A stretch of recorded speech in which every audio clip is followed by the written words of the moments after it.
Assalamualaikum warahmatullahi wabarakatuh. Baik sahabat Ekoklana Channel, di sini saya akan membagikan tata cara atau beberapa cara trik menanam seledri di daerah panas ya kawan-kawan. Kalau menanam seledri di daerah suhu dingin itu rata-rata gampang. Tapi lain ceritanya kalau menanam seledri di suhu atau cuaca terik panas. Sebenarnya mudah ya kawan-kawan menanam seledri di daerah panas atau lebih tepatnya disebut sebagai dataran rendah. Menanam seledri itu kunci utamanya itu sebenarnya kelembapan ya kawan-kawan. Ya kalau di daerah dataran panas kita menjaga kelembapannya, kalau saya di sini kalau saya itu pakai dua cara ya kawan-kawan. Yang pertama kita pakai naungan, yang kedua kita pakai kohek atau kotoran hewan.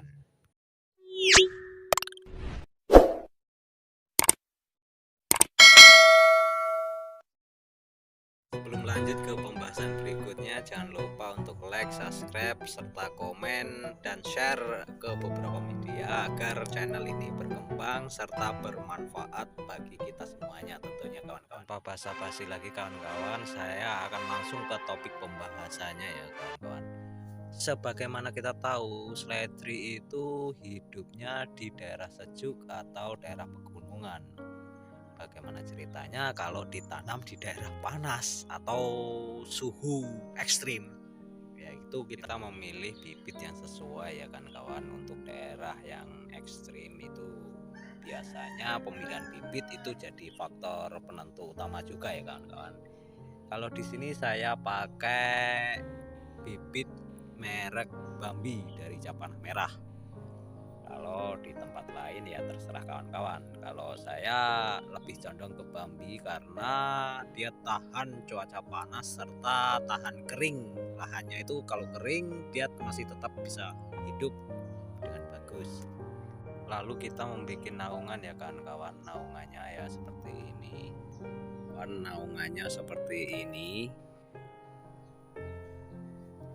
Usahakan naungannya itu jangan terlalu rimbun atau terlalu teduh ya kawan-kawan, karena itu pun juga mempengaruhi pertumbuhan seledri itu juga. Nanti kalau terlalu teduh itu seledrinya kurang, pertumbuhan tunasnya itu kurang, jadi nggak bertunas dia.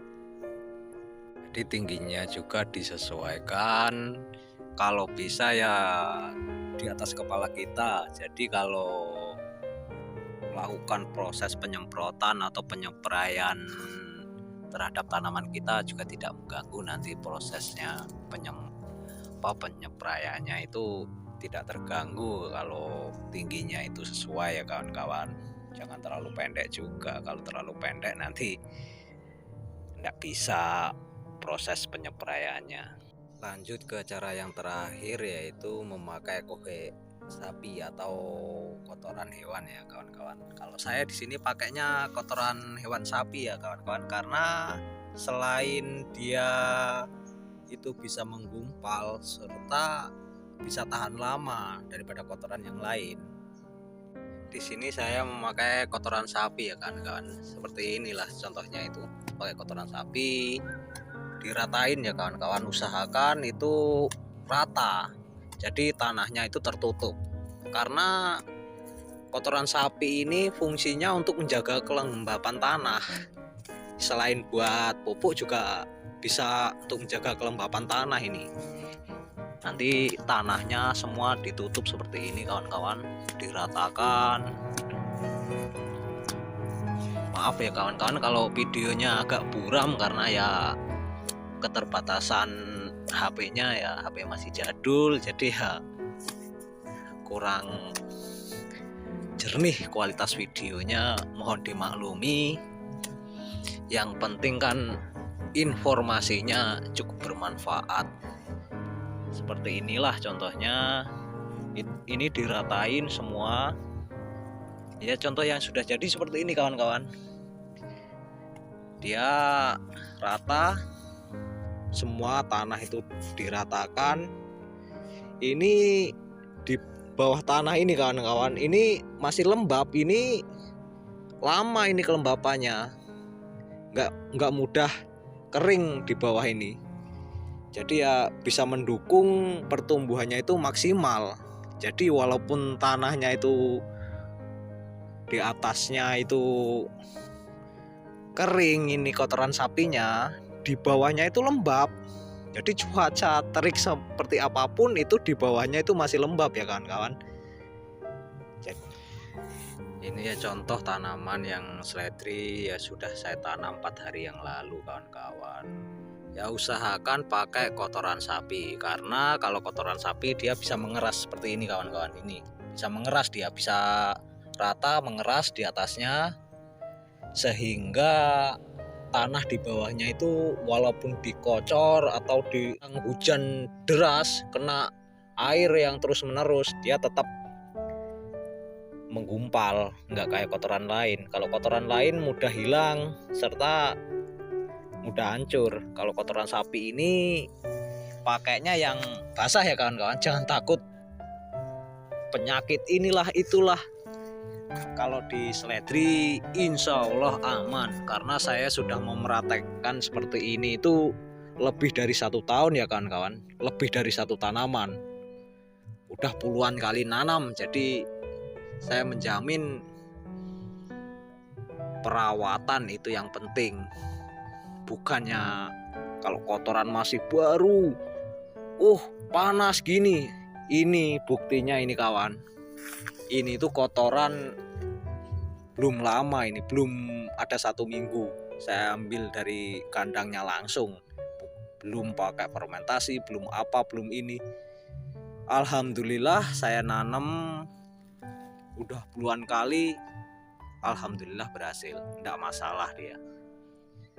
Yang terpenting kan kembali lagi ke perawatannya. Walaupun udah pakai kotoran sapi kali ini ya 1 hari sekali ya masih disiram lah, karena cuaca tempat kita kan udah panas ekstrim. Jadi ya kalau bisa ya tetap disiram, walaupun kelembapannya itu terjamin ya tetap masih harus disiram. Usahakan pakai kotoran sapinya yang masih basah ya kawan-kawan. Jangan takut penyakit atau apa. Kalau buat seledri ini, kalau walaupun kotoran sapinya itu masih baru, itu tetap aman, insya Allah masih tetap aman. Kalau buat tanaman seledri walaupun kotoran sapinya itu masih baru, aman Mas ya. Tapi kalau tanaman lain ya saya kurang paham juga. Seledri insya Allah masih aman, karena saya udah buktiin ya puluhan kali. Ya begini ya teman-teman, usahakan diratakan koe sapinya, itu diratakan, pokoknya rata tanah.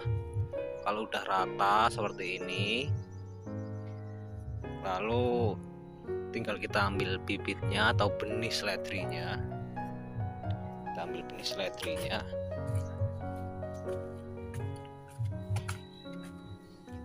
kita ngambilnya 1 persatu ya kawan-kawan. 1 persatu kayak gini kita ambil 1 persatu.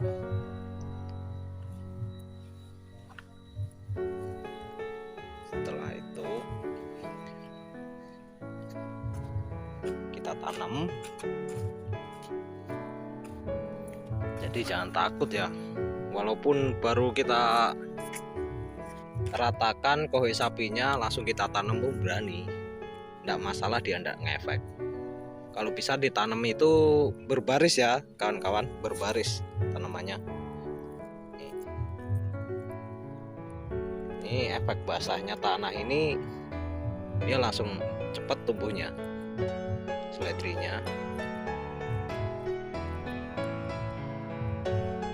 Tanam berbaris, tanam berbaris. Kita ambil 1 persatu nanamnya itu teman-teman. Kalau banyak nanti malah terlalu rimbun dia. Kan 1 ini nanti anakannya bisa jadi banyak, ini minimal dia bisa sampai berat 2-3 on per batang ini nantinya. Padahal ini sekecil ini, tapi nanti bisa berat sampai 3 on, 4 on, bahkan bisa nyampe setengah kilo juga ada yang pernah juga. Makanya jarak tanam disesuaikan antara ini ya minimal 1 jengkal atau kurang lebihnya lah. Jangan terlalu dekat, jangan juga terlalu jauh. Nanamnya kalau bisa sore, kalau bisa siang juga nggak masalah sih, asalkan jangan terlalu terik. Jangan takut mati karena kohenya masih panas, masih apa. Justru karena masih kohenya ini masih basah, jadi dia positif tumbuh hidupnya itu lebih tinggi. Nanti kalau udah agak kering malah agak susah hidupnya.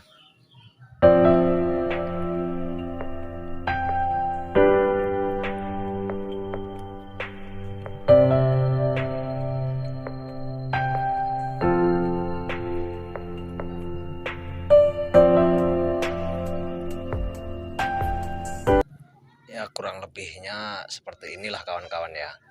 Ini hanya sebagai contoh aja.